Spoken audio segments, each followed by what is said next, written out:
প্রিয় সপ্তম শ্রেণীর ছাত্রছাত্রী বন্ধুরা, আশা করি তোমরা সবাই ভালো আছো।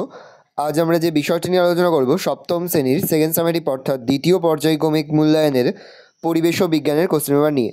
ফুল মার্কস তোমাদের রয়েছে 50, সময় তোমাদের রয়েছে 1 ঘন্টা 30 মিনিট। প্রথমে তোমাদের রয়েছে ভৌত বিজ্ঞান। একের দাগে রয়েছে সঠিক উত্তরটি নির্বাচন করো যে কোনো 7টি প্রতিবষ্টের মান 1 করে 1 × 7 = 7। একটি স্বপ্রভ বস্তু হলো আয়না, সূর্য, চাঁদ, বই। উত্তর হবে সূর্য।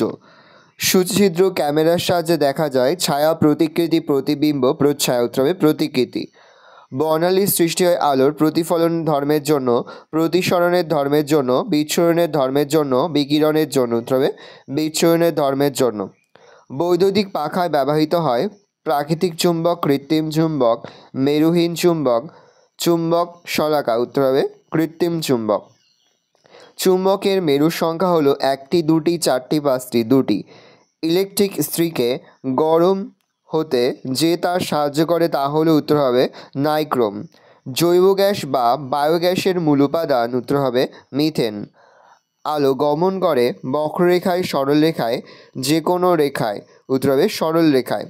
চুম্বকের উত্তর মেরু বলে আমরা চুম্বকের যে প্রান্তকে নির্দেশ করি তা হলো, উত্তর হবে উত্তর সন্ধানী মেরু। ইলেকট্রিক বাল্বের ফিলামেন্ট তৈরি হয় নাইক্রোম, তার, টাংস্টেন, তামা, নিকেল ধাতু দিয়ে। টাংস্টেন। 2 দাগে রয়েছে এক কথায় উত্তর দাও যে কোনো 6টি প্রতিবষ্টের মান 1 করে 1 × 6 = 6। কোন ধরনের প্রতিফলনের জন্য আমরা বিভিন্ন বস্তুকে দেখতে পাই? আলোর বিক্ষিপ্ত প্রতিফলনের জন্য। কোন আলোর বিচ্ছুরণ সবচেয়ে কম? লাল আলোর। কোন বিজ্ঞানী বিচ্ছুরণ আবিষ্কার করেন? Sir Isaac Newton. এটিএম কার্ডে কোন ধরনের চুম্বক ব্যবহার করা হয়? চুম্বকিত স্ট্রিপ। বার্বেল ফিলামেন্ট কোন ধাতু দ্বারা তৈরি? টাংস্টেন ধাতু। টর্চের সুইচ অন করলে বাল্বের ভেতরে যে অংশটি জ্বলে তাকে কি বলে? উত্তর হবে ফিলামেন্ট। একটি তরল জীবাশ্মের উদাহরণ দাও। উত্তর হবে পেট্রোলিয়াম। চুম্বকের কোন ধর্মের সাহায্যে চুম্বককে শনাক্ত করা যায়? উত্তর হবে বিকর্ষণ ধর্ম।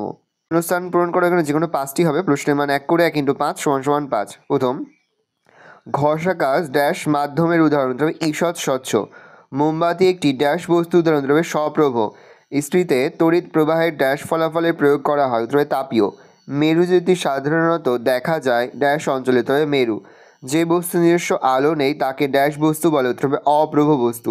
প্রাকৃতিক চুম্বকের কোনো নির্দিষ্ট ড্যাশ হয় না। উত্তর হবে আকার। মোটর গাড়িতে ব্যবহৃত সেলটি হলো ড্যাশ। উত্তর হবে সেকেন্ডারি সেল। 4 দাগে রয়েছে 3 থেকে 4টি বাক্য উত্তর যে কোনো 4টি প্রশ্নের মান 3 করে 3 × 4 = 12। অ্যাম্বুলেন্সের সামনে অ্যাম্বুলেন্স শব্দটি উল্টো করে লেখা থাকে কেন? তার শুনেছে আলোর প্রতিফলনের সূত্র দুটি লেখো। তাহলে অ্যাম্বুলেন্সের সামনে অ্যাম্বুলেন্স শব্দটি উল্টো করে লেখার কারণে সামনের গাড়ির ড্রাইভার তার গাড়ির আয়নার পার্শ্বীয় পরিবর্তনের কারণ সোজাভাবে অ্যাম্বুলেন্স লেখাটি দেখতে পায়, তাই তাড়াতাড়ি রাস্তা ছেড়ে দেয়। আলোর প্রতিফলনের ক্ষেত্রে আলোক রশ্মিগুচ্ছ 2টি সূত্র পালন করে, যথা 1 আপতিত রশ্মি, প্রতিফলন রশ্মি, এবং ওই বিন্দুতে প্রতিফলকের ওপর অঙ্কিত অভিলম্ব সর্বদা একই সমতলে থাকবে। 2 আপতন কোণ ও প্রতিফলন কোণ সর্বদা সমান হবে। প্রশ্ন, ছায়ার সংজ্ঞা দাও। এক্স রশ্মি কী কাজে ব্যবহার হয়? বাধাদানকারী অস্বচ্ছ বস্তু থাকলে তার পিছনে পর্দায় বস্তুটির যে অন্ধকার আকৃতির সৃষ্টি হয় তাকে ছায়া বলে। এক্স রশ্মির ব্যবহারিক উপকারিতাগুলি হলো: 1 মানবদেহের কোনো অংশে হাড় বা মাংসপেশি ক্ষতিগ্রস্ত হলে ভাঙা হাড়ের অবস্থান বুঝতে হলে এক্স রশ্মি প্রয়োগ করা হয়। 2 নম্বর, টিউমার বা ক্যান্সারে আক্রান্ত মানুষের অঙ্গের অবস্থান জানার জন্য এই রশ্মি প্রয়োগ করা চিকিৎসাশাস্ত্রে এক বিশেষ অঙ্গ। 3 মানবদেহে কোনো অঙ্গে, বিশেষত কিডনি বা গলব্লাডারে স্টোনের উপস্থিতি বোঝার জন্য ব্যবহৃত হয়। চৌম্বক পদার্থ ও অচৌম্বক পদার্থ কাকে বলে? উদাহরণ দাও। চৌম্বক আবেশ বলতে কী বোঝো? 2+1। চৌম্বক পদার্থ যেসব পদার্থ চুম্বক দ্বারা আকৃষ্ট হয় এবং যেসব পদার্থের কৃত্রিম চুম্বকে পরিণত করা যায় সেই সব পদার্থকে চৌম্বক পদার্থ বলে। উদাহরণ: লোহা, কোবাল্ট, নিকেল ইত্যাদি। অচৌম্বক পদার্থ যেসব পদার্থ চুম্বক দ্বারা আকৃষ্ট হয় না কিংবা যাদের চুম্বক কৃত্রিম চুম্বকে পরিণত করা যায় না সেই সব পদার্থকে অচৌম্বক পদার্থ বলে। উদাহরণ: কাঠ, কাঁচ, তামা, সোনা ইত্যাদি। একটি চুম্বক পদার্থকে কোনো একটি শক্তিশালী চুম্বকের সঙ্গে স্পর্শ করালে বা খুব কাছে আনলে ওই চুম্বক পদার্থটি সমসাময়িকভাবে চুম্বকে পরিণত হয়। এই ঘটনাকে চৌম্বক আবেশ বলে। এলইডি কি? এলইডি দুটি ব্যবহার লেখো। এলইডি অর্থাৎ লাইট ইমিটিং ডায়োড হলো বিশেষভাবে তৈরি এমন একটি ইলেকট্রিক যন্ত্র যা অল্প আলোতেই উজ্জ্বল আলো দেয়। এই ধরনের বাল্বে কোনো ফিলামেন্ট থাকে না, ধনাত্মক প্রান্ত অবিকৃত বেশি হয় ঋণাত্মক প্রান্তটির তুলনায়। এলইডি ব্যবহার: বিভিন্ন রঙের আলো পেতে এলইডি ব্যবহৃত হয়। এলইডির মাধ্যমে অল্প পরিমাণ সামান্য তড়িৎ প্রবাহিত করেই তীক্ষ্ণ উজ্জ্বল আলো জ্বলে ওঠে, ফলে তার ব্যবহারযোগ্যতাও বাড়ে। জীবাশ্ম জ্বালানি কাকে বলে? প্রচলিত অপ্রচলিত শক্তি কাকে বলে? 1+2। উদ্ভিদ ও জীবদেহ থেকে উৎপন্ন হয়ে ভূ অভ্যন্তরে সঞ্চিত থাকা গচ্ছিত বা অপুনর্ভব শক্তি সম্পদকে জীবাশ্ম জ্বালানি বলে। উদাহরণ: কয়লা, খনিজ তেল, প্রাকৃতিক গ্যাস ইত্যাদি। প্রচলিত শক্তি: যে সমস্ত শক্তি বর্তমানে বহুল পরিমাণে উৎপাদন ও ব্যবহার করা হয় তাদেরকে বলা হয় প্রচলিত শক্তি। এই শক্তি বহুদিন ধরে ব্যবহৃত হয়ে আসছে। কয়লা, খনিজ তেল, প্রাকৃতিক গ্যাস থেকে প্রাপ্ত শক্তি, জলবিদ্যুৎ শক্তি, পারমাণবিক শক্তি প্রভৃতি হলো চিরাচরিত বা প্রচলিত শক্তির উদাহরণ। অপ্রচলিত শক্তি: যে সমস্ত শক্তি বর্তমানে স্বল্প পরিমাণে উৎপাদন ও ব্যবহার করা হয় অথচ ভবিষ্যতে বহুল পরিমাণে ব্যবহারের সম্ভাবনা আছে তাদেরকে বলা হয় অচিরাচরিত শক্তি। সৌরশক্তি, বায়ুশক্তি, ভূতাপ শক্তি, জোয়ার ভাটা শক্তি, জৈব গ্যাস প্রভৃতি বল অচিরাচরিত বা অপ্রচলিত শক্তির উদাহরণ। আলোর প্রতিসরণ কাকে বলে? সিনেমার পর্দা অমসৃণ ও সাদা হয় কেন?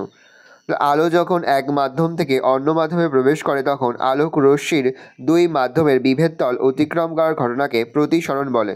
সাদা বর্ণের বস্তু মোটামুটিভাবে সব আলোকেই প্রতিফলিত করে, কোনো আলোকেই শোষণ করে না, ফলে পর্দায় প্রতিবিম্ব উজ্জ্বল এবং যথাযথ রঙের দেখায়। আর অমসৃণ করার উদ্দেশ্য হলো পর্দায় আলো পড়লে যাতে বিক্ষিপ্ত প্রতিফলন হয় এবং সিনেমা হলে যে কোনো স্থান থেকে দর্শক পর্দায় গঠিত প্রতিবিম্ব দেখতে পায়। পরের প্রশ্ন: যে কোনো বৈদ্যুতিক সার্কিট ফিউজ তার কেন ব্যবহার করা হয় এবং এর কার্যকারিতা কী? তার সঙ্গে ফিলামেন্ট কী? 2+1। বৈদ্যুতিক সার্কিটের নিরাপত্তার জন্য ফিউজ ব্যবহৃত হয়। প্রবাহমাত্রা নির্দিষ্ট সীমার বেশি হয়ে গেলে ফিউজ তারটি গলে গিয়ে সার্কিট বিচ্ছিন্ন করে দেয়, এর ফলে দুর্ঘটনা বোধ হয়। প্রস্থচ্ছেদের বৃদ্ধি অনুযায়ী 5A, 10A, 15A ইত্যাদি বিভিন্ন প্রকার ফিউজ তার ব্যবহৃত হয়। বর্তনী বা ব্যবহৃত দামি বৈদ্যুতিক যন্ত্রগুলি অতিরিক্ত তাপের প্রভাবে ক্ষতিগ্রস্ত হওয়ার হাত থেকে রক্ষা পায়। প্যারাচেঞ্জগুলো লিখবে: বাল্বের বায়ু নিরুদ্ধ মুখের ভেতর দিয়ে মোটা দুটি তার প্রবেশ করানো থাকে। মোটা তার দুটির প্রান্ত টাংস্টনের তৈরি খুব সরু কুণ্ডলী পাকানো তার দিয়ে যোগ করা থাকে। এই সরু তারের কুণ্ডলীকে ফিলামেন্ট বলে। পরে তোমাদের রয়েছে লাইফ সায়েন্স ও জীবনবিজ্ঞান থেকে প্রশ্ন। একে থেকে রয়েছে সঠিক উত্তর নির্বাচন করো যে কোনো চারটি প্রশ্নের মান 1 করে 1 × 4 = 4। মূলের ডগায় টুপির মতো অংশকে বলে? উত্তর হবে মূলত্র। আমের যে অংশটি আমরা খাই? উত্তর হবে মধ্যত্বক। ফুলের যে অংশটি ফলে পরিণত হয় সেটি হলো? উত্তর হবে ডিম্বাশয়। নিচের কোনটি একবীজপত্রী? উত্তর হবে নারকেল। শ্বাসমূল সৃষ্টিকারী একটি উদ্ভিদ হলো? উত্তর হবে সুন্দরী। একটি ফুলের সবচেয়ে বাইরের স্তবক হলো? উত্তর হবে বৃতি। মটর বীজের কয়টি বীজপত্র থাকে? উত্তর হবে 2টি। 2 থেকে রয়েছে নিচের একটি প্রশ্ন, তার প্রশ্নের মান 1 করে 1 × 4 = 4। মটর গাছের মূলে যে অণুজীব বাসা করে তার নাম লেখো? উত্তর হবে রাইজোবিয়াম। আমকে সরল ফল বলা হয় কেন? আমের ফল ত্বক রসালো ও শাঁসালো প্রকৃতির, তাই আমকে সরল ফল বলে। অতিরিক্ত বাষ্পমোচনে বাধা সৃষ্টি করে এমন একটি পাতার নাম লেখো? উত্তর হবে ক্যাকটাস। একটি অসম্পূর্ণ ফুলের উদাহরণ দাও? উত্তর হবে কুমড়ো ফুল। ব্যাকটেরিয়া ঘটিত রোগের চিকিৎসায় ব্যবহৃত দুটি অ্যান্টিবায়োটিকের নাম লেখো? উত্তর হবে সেফালোস্পোরিন আর পেনিসিলিন। জেক্সবার্ন অর্গান কোন প্রাণীর দেহে থাকে? উত্তর হবে সাপের। ওআরএস এর সম্পূর্ণ নাম লেখো? Oral rehydration solution. আমকে সরল ফল বলা হয় কেন? আমের ফল ত্বক রসালো ও শাঁসালো প্রকৃতির, তাই আমকে সরল ফল বলে। তিনি তাকে রয়েছে 3 থেকে 4টি বাক্যে উত্তর দাও যে কোনো 4টি প্রশ্নের মান 3 করে 3 × 4 = 12। প্রশ্নগুলো দেখে নাও। সাপ কেন বারবার জিভ বার করে বা জেক্সবার্ন অর্গান এর কাজ কী? উত্তর দেখে নাও, আমি মুখে বলছি না, আমি আস্তে স্ক্রল ডাউন করে তোমরা কিন্তু অবশ্যই ভিডিও থামিয়ে বা স্ক্রিনশট নিয়ে কিন্তু সম্পূর্ণ উত্তর আমাদের খাতে নোট ডাউন করে নেবে। পরের প্রশ্ন: বর্ধনশীল অঞ্চল কাকে বলে? এর কাজ লেখো। পরের প্রশ্ন: অঙ্কুরোদ্গম কাকে বলে? তার সঙ্গে রসগোল্লার গাঢ় রস সহজে পচে না, অভিস্রাবণ চাপের ধারণা দিয়ে ব্যাখ্যা করো। দেখে নাও। পরের প্রশ্ন: বৃতি কাকে বলে? বৃতির একক কী? বৃতির কাজগুলি লেখো। 1+1+1। পরের স্বপরাগযোগ বলতে কী বোঝো? উদাহরণ দাও। ইতর পরাগযোগ বলতে কী বোঝো? উদাহরণ দাও।